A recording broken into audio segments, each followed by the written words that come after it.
ಎಲ್ರಿಗೂ ನಮಸ್ಕಾರ. ಮೀನು ಪ್ರಿಯರಿಗೋಸ್ಕರ ಇವತ್ತು ಬಾಯಿ ಚಪ್ಪರಿಸುವಂಥ ಕರಾವಳಿ ಸ್ಪೆಷಲ್ ತೊರ್ಕೆ ಮೀನಿನ ಸುಕ್ಕನ ಯಾವ ಥರ ಮಾಡೋದಂತ ತೋರಿಸ್ತಾ ಇದ್ದೀನಿ. ಈ ಮಸಾಲೆ ಹಾಕಿ ಮಾಡಿದ್ರೆ ಮೀನಂತೂ ತುಂಬಾ ರುಚಿಯಾಗಿರುತ್ತೆ. ಮಸಾಲೆ ಅಂತೂ ಕೇಳೋದೇ ಬೇಡ, ಫಸ್ಟ್ ಕ್ಲಾಸ್ ಆಗಿರುತ್ತೆ. ಒಂದು ಸಲ ತಿಂದರೆ ಪದೇ ಪದೇ ತಿನ್ಬೇಕನ್ಸುತ್ತೆ, ಅಷ್ಟೊಂದು ರುಚಿಯಾಗಿರುತ್ತೆ. ಬನ್ನಿ ಹಾಗಿದ್ರೆ ಯಾವ ಥರ ಮಾಡೋದಂತ ನೋಡೋಣ. ತೊರ್ಕೆ ಮೀನಿನ ಸುಕ್ಕ ಮಾಡೋದಕ್ಕೆ ನಾನಿಲ್ಲಿ ಅರ್ಧ kg ಆಗೋಷ್ಟು ತೊರ್ಕೆ ಮೀನನ್ನು ಕ್ಲೀನ್ ಮಾಡಿ ಕಟ್ ಮಾಡಿ ಇಟ್ಕೊಂಡಿದ್ದೀನಿ. ಈ ಮೀನಿನ ಸ್ಪೆಷಾಲಿಟಿ ಅಂದರೆ ಇದರಲ್ಲಿ ಮುಳ್ಳಿರೋದಿಲ್ಲ, ಸಾಫ್ಟಾಗಿ ತುಂಬಾ ರುಚಿಯಾಗಿರುತ್ತೆ ತಿನ್ನೋದಕ್ಕೆ. ಫಸ್ಟಿಗೆ ಇದಕ್ಕೆ ರುಚಿಗೆ ತಕ್ಕಷ್ಟು ಉಪ್ಪು, 1/4 ಚಮಚ ಆಗೋಷ್ಟು ಅರಿಶಿಣದ ಪುಡಿ ಸೇರಿಸಿ ಚೆನ್ನಾಗಿ ಮಿಕ್ಸ್ ಮಾಡಿ ಮ್ಯಾರಿನೇಟ್ ಮಾಡ್ಕೊಳ್ಬೇಕು. ಒಂದು 20 ನಿಮಿಷ ಆದ್ರೂ ಹಾಗೇನೆ ಬಿಟ್ಬಿಡೋಣ ಇದನ್ನು. ಅಷ್ಟರಲ್ಲಿ ನಾವು ಮಸಾಲೆ ರೆಡಿ ಮಾಡ್ಕೊಳ್ಳೋಣ. ಉಪ್ಪು ಮತ್ತು ಅರಿಶಿಣದ ಪುಡಿ ಚೆನ್ನಾಗಿ ಹಿಡೀಲಿ ಇದಕ್ಕೆ. ಮಸಾಲೆ ಹುರ್ಕೊಳ್ಳೋದಕ್ಕೆ ಒಂದು ಫ್ರೈಯಿಂಗ್ ಪ್ಯಾನ್ನ ಕಾಯಿಸಿ 1 ಟೇಬಲ್ ಸ್ಪೂನ್ ಆಗೋಷ್ಟು ಎಣ್ಣೆ ಹಾಕೊಂಡ್ಬಿಟ್ಟು 10 ರಿಂದ 12 ಬ್ಯಾಡಗಿ ಮೆಣಸನ್ನು ಹಾಕೊಳ್ತಾ ಇದ್ದೀನಿ. 1 ಟೇಬಲ್ ಸ್ಪೂನ್ ಆಗೋಷ್ಟು ಧನಿಯಾ ಕಾಳು, 1/4 ಟೇಬಲ್ ಸ್ಪೂನ್ ಆಗೋಷ್ಟು ಕಾಳುಮೆಣಸು, ಅರ್ಧ ಟೇಬಲ್ ಸ್ಪೂನ್ ಆಗೋಷ್ಟು ಜೀರಿಗೆ, 1/4 ಟೀ ಸ್ಪೂನ್ ಆಗೋಷ್ಟು ಮೆಂತೆಕಾಳನ್ನು ಹಾಕೊಳ್ತಾ ಇದ್ದೀನಿ. ಮೆಂತೆಕಾಳನ್ನು ಸಣ್ಣ ಚಮಚದಲ್ಲಿ 1/4 ಚಮಚ ಹಾಕೊಳ್ಳಿ, ಜಾಸ್ತಿ ಬೇಡ. ಗರಂ ಮಸಾಲೆ ಫ್ಲೇವರ್ ಬೇಕಿದ್ರೆ ಗರಂ ಮಸಾಲೆ ಕೂಡ ಹಾಕೊಳ್ಬೋದು. ನಾನಿಲ್ಲಿ ಗರಂ ಮಸಾಲೆ ಹಾಕೊಳ್ತಾ ಇಲ್ಲ. ಇವಾಗ ಉರಿನ ಮೀಡಿಯಂ ಫ್ಲೇಮಲ್ಲಿ ಇಟ್ಕೊಂಡು ಇದನ್ನು ಒಂದು 3 ರಿಂದ 4 ನಿಮಿಷದವರೆಗೂ ರೋಸ್ಟ್ ಮಾಡ್ಕೊಳ್ಬೇಕು. ಉರಿನ ಮೀಡಿಯಂ ಫ್ಲೇಮಲ್ಲಿ ಇಟ್ಕೊಂಡು ರೋಸ್ಟ್ ಮಾಡ್ಕೊಳ್ಳಿ. ಮಸಾಲೆ ರೋಸ್ಟ್ ಆದ ನಂತರ ಇವಾಗ ಫ್ರೈಯಿಂಗ್ ಪ್ಯಾನ್ಗೆ ಮತ್ತೆ 1 ಚಮಚ ಎಣ್ಣೆ ಹಾಕೊಂಡ್ಬಿಟ್ಟು ತೆಂಗಿನಕಾಯಿ ತುರಿನ ರೋಸ್ಟ್ ಮಾಡ್ಕೊಳ್ಬೇಕು. ತೆಂಗಿನಕಾಯಿ ತುರಿನ ಹುರ್ಕೊಳ್ಬೇಕು. ನಾನಿಲ್ಲಿ 1 ಕಪ್ ಆಗೋಷ್ಟು ತೆಂಗಿನಕಾಯಿ ತುರಿನ ತಗೊಂಡಿದ್ದೀನಿ. ಇದಕ್ಕೆ ನಾನು ಅರ್ಧ ತೆಂಗಿನಕಾಯಿ ಯೂಸ್ ಮಾಡಿದ್ದೀನಿ. ತೆಂಗಿನಕಾಯಿ ತುರಿನ ಸೇರಿಸ್ಬಿಟ್ಟು ಇದನ್ನ ಒಂದು 2 ನಿಮಿಷ ಹುರ್ಕೊಂಡ್ರೆ ಸಾಕಾಗುತ್ತೆ, ಸ್ವಲ್ಪ ಡ್ರೈ ಆದರೆ ಸಾಕಾಗುತ್ತೆ. ಸೊ ತೆಂಗಿನಕಾಯಿ ತುರಿ ಕೂಡ ಫ್ರೈ ಆಗಿದೆ.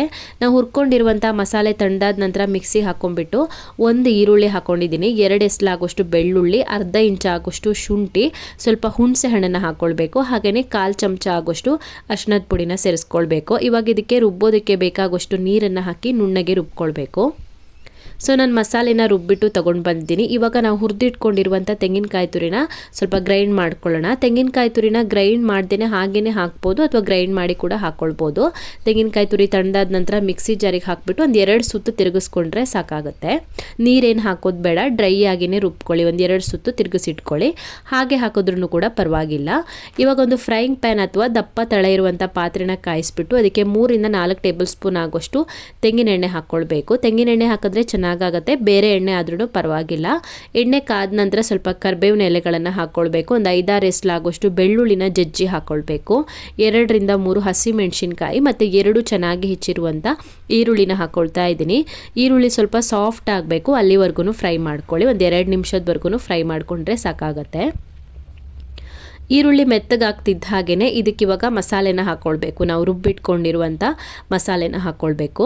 ಮಸಾಲೆನ ಹಾಕ್ಬಿಟ್ಟು ಸ್ವಲ್ಪ ಹೊತ್ತು ಚೆನ್ನಾಗಿ ಫ್ರೈ ಮಾಡ್ಕೊಳ್ಳೋಣ. ಒಂದು 2 ನಿಮಿಷದವರೆಗೂ ಎಣ್ಣೆ ಮತ್ತು ಈರುಳ್ಳಿ ಜೊತೆಗೆ ಮಸಾಲೆನ ಫ್ರೈ ಮಾಡ್ಕೊಳ್ಳೋಣ. ಮಸಾಲೆ ಫ್ರೈ ಆದ ನಂತರ ಇದಕ್ಕೆ ಇವಾಗ 1 ಲೋಟ ಆಗೋಷ್ಟು ನೀರು ಹಾಕ್ಕೊಳ್ತಾ ಇದ್ದೀನಿ. 1 ಲೋಟ ಆಗೋಷ್ಟು ನೀರನ್ನು ಸೇರಿಸ್ಬಿಟ್ಟು ಒಂದ್ಸಲ ಚೆನ್ನಾಗಿ ಮಿಕ್ಸ್ ಮಾಡಿಬಿಟ್ಟು ಮುಚ್ಚಿಬಿಟ್ಟು ಕುದಿಸ್ಕೊಳ್ಬೇಕು. ಮುಚ್ಚಿಬಿಟ್ಟು ಒಂದು 5 ನಿಮಿಷದವರೆಗೂ ಕುದಿಸ್ಕೊಳ್ಬೇಕು. ಮೀನು ಹಾಕೋದಕ್ಕಿಂತ ಮುಂಚೆನೇ ಸ್ವಲ್ಪ ಹೊತ್ತು ಮಸಾಲೆನ ಕುದಿಸ್ಕೊಂಡಿರಬೇಕು.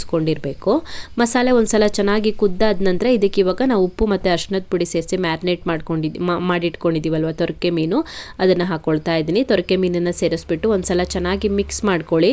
ಉಪ್ಪು ಬೇಕಿದ್ರೆ ಇವಾಗಲೇ ಹಾಕ್ಕೊಳ್ಬೋದು ಮಸಾಲೆಗೆ, ನಂತರ ಹಾಕ್ಕೊಂಡ್ರೂ ಪರವಾಗಿಲ್ಲ. ನಾನು ಮೀನಿಗೆ ಆಲ್ರೆಡಿ ಹೇಗಿದ್ರು ಉಪ್ಪು ಹಾಕ್ಕೊಂಡಿದ್ದೀನಿ. ಮಸಾಲೆಗೆ ಉಪ್ಪನ್ನು ಮತ್ತೆ ಸೇರಿಸ್ಕೊಳ್ತೀನಿ. ಇವಾಗ ಮೀನನ್ನು ಸೇರಿಸ್ಬಿಟ್ಟು ಒಂದ್ಸಲ ಚೆನ್ನಾಗಿ ಮಿಕ್ಸ್ ಮಾಡಿ ಮುಚ್ಚಿಬಿಟ್ಟು ಒಂದು 5 ನಿಮಿಷದವರೆಗೂ ಕುದಿಸ್ಕೊಳ್ತಾ ಇದ್ದೀನಿ. ಮೀನನ್ನು ಸೇರಿಸಿ 5 ನಿಮಿಷ ಕುದಿಸ್ಕೊಂಡ ನಂತರ ಇವಾಗ ಇದಕ್ಕೆ ನಾವು ಪುಡಿ ಮಾಡಿ ಇಟ್ಕೊಂಡಿರುವಂಥ ತೆಂಗಿನಕಾಯಿ ತುರಿ ಹಾಕ್ಕೊಳ್ತಾ ಇದ್ದೀನಿ. ನಾವು ಫ್ರೈ ಮಾಡಿಬಿಟ್ಟು ರುಬ್ಬಿಟ್ಕೊಂಡಿದ್ದೀವಲ್ವ, ಆ ತೆಂಗಿನಕಾಯಿ ತುರಿನ ಹಾಕ್ಕೊಳ್ತಾ ಇದ್ದೀನಿ. ರುಚಿಗೆ ತಕ್ಕಷ್ಟು ಉಪ್ಪನ್ನು ಸೇರಿಸ್ಕೊಳ್ಬೇಕು. ಇವಾಗ ಎಷ್ಟು ಉಪ್ಪು ಬೇಕಾಗುತ್ತೋ ಅಷ್ಟು ಉಪ್ಪನ್ನು ಹಾಕ್ಕೊಳ್ಳಿ. ರುಚಿಗೆ ತಕ್ಕಷ್ಟು ಉಪ್ಪನ್ನು ಸೇರಿಸಿ ಚೆನ್ನಾಗಿ ಮಿಕ್ಸ್ ಮಾಡಿ ಇವಾಗ ಮೀಡಿಯಂ ಫ್ಲೇಮಲ್ಲಿ ಕುಕ್ ಮಾಡ್ಕೊಳ್ಬೇಕು. ಮೀಡಿಯಂ ಫ್ಲೇಮಲ್ಲಿ ಒಂದು 5 ರಿಂದ 10 ನಿಮಿಷದವರೆಗೂ ಕುಕ್ ಮಾಡ್ಕೊಳ್ಬೇಕು. 5 ರಿಂದ 10 ನಿಮಿಷ ಕುಕ್ ಮಾಡಿಕೊಂಡು ಕೊನೆಯಲ್ಲಿ ಇದಕ್ಕೆ ಸಣ್ಣಗೆ ಹೆಚ್ಕೊಂಡಿರುವಂಥ ಕೊತ್ತಂಬರಿ ಸೊಪ್ಪನ್ನು ಸೇರಿಸಿ ಮಿಕ್ಸ್ ಮಾಡಿಕೊಂಡ್ರೆ ಆಯಿತು. ತುಂಬಾ ರುಚಿಯಾಗಿರುವಂಥ ಫಸ್ಟ್ ಕ್ಲಾಸ್ ಆಗಿರುವಂಥ ತೊರ್ಕೆ ಮೀನಿನ ಸುಕ್ಕ ರೆಡಿ ಆಗುತ್ತೆ. ತಿನ್ನೋದಕ್ಕೆ ತುಂಬಾ ಚೆನ್ನಾಗಿರುತ್ತೆ. ರೈಸ್ಗಿರ್ಬೋದು, ದೋಸೆಗೆ, ಇಡ್ಲಿಗೆ ಎಲ್ಲದಕ್ಕೂ ಚೆನ್ನಾಗಿರುತ್ತೆ. ಈ ಮೀನಲ್ಲಿ ಸ್ವಲ್ಪನೂ ಮುಳ್ಳಿರೋದಿಲ್ಲ, ತುಂಬಾ ಸಾಫ್ಟ್ ಆಗಿರುತ್ತೆ. ತಿನ್ನೋದಕ್ಕಂತೂ ತುಂಬಾ ಚೆನ್ನಾಗಿರುತ್ತೆ. ಒಂದ್ಸಲ ತಿಂದರೆ ಮತ್ತೆ ತಿನ್ಬೇಕನ್ಸುತ್ತೆ. ಒಂದ್ಸಲ ಮಿಸ್ ಮಾಡದೆ ಈ ರೆಸಿಪಿನ ಟ್ರೈ ಮಾಡಿ ಕಮೆಂಟಲ್ಲಿ ಹೇಗಿದೆ ಅಂತ ತಿಳಿಸಿ.